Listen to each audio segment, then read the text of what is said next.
A king had 4 wives. He dealt with each one of them in a different manner. He loved the 4th wife the most.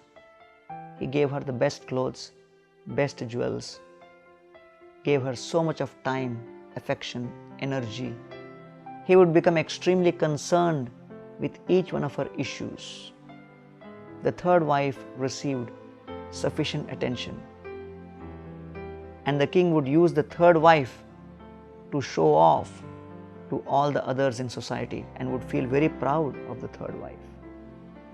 The 2nd wife was used by the king to actually confide in, and the king would be in great anxiety. He would go to the 2nd wife and spend hours sharing his sorrows, discussing his sorrows, and trying to understand how he can be relieved from his anxiety. The 1st wife was the one whom the king neglected the most. The king never gave her time, never gave her energy, never gave her any attention. The 1st wife would be totally loyal to the king. She was constantly waiting when the king would reciprocate patiently, but the king never even looked at her. The day came where the king was about to die. On his deathbed, the king called all the 4 wives. He first looked towards the 4th wife and said, "You are dearest to me. I am going to die. Please tell me how you can help me." And the 4th wife said, "Well, if you are going to die, I cannot do anything about it. I am going to leave you right now." And she left.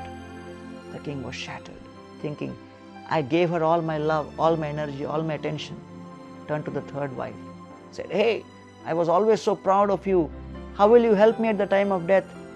The 3rd wife cast her glance down on the floor, said very sadly, "Well, after your death, I will go and marry some other king. I cannot do anything beyond this." The king was crestfallen, turned to the 2nd wife and said, "I have great hopes from you." The 2nd wife said, "Yes, I know. You would spend a lot of time confiding in me, sharing your sorrows with me, but after your death, the maximum I can accompany you is only till the grave." The king turned to the 1st wife and didn't even look at her.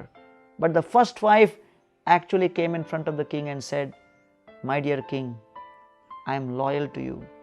I will serve you diligently. And even after your death, I am willing to continue serving you." Dear friends, each one of us have 4 wives in our own lives.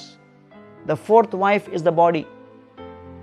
We put so much of energy, attention decorating the body, keeping it healthy, but at the moment of death, it abandons us. The 3rd wife are our possessions. We spend a lot of energy creating those possessions, creating property, and we love showing that to others. We use that to gain respect in society. The 2nd wife is family, friends, relatives, and society. And we use them to share our joys and sorrows. But they can only come with us till the grave. The possessions will go to other people, just like the queen was going to other king. And finally, the 1st wife is actually the real person. We are not the body, we are the soul. And therefore, the only thing which never abandons us is our spiritual consciousness. And is it not a fact that we spend least time cultivating our spiritual consciousness? Is it not a fact that we practically neglect and abandon our spiritual pursuits and goals? Therefore, it is described, Naikatra priyasam vasa suhrdam chitrakarmanam oghena vyuha mananam plavanam srotasoyata. Just as straws of grass come together in a river, stay for some time and then separate, like that all of us come together with this body and others for some time and get separated.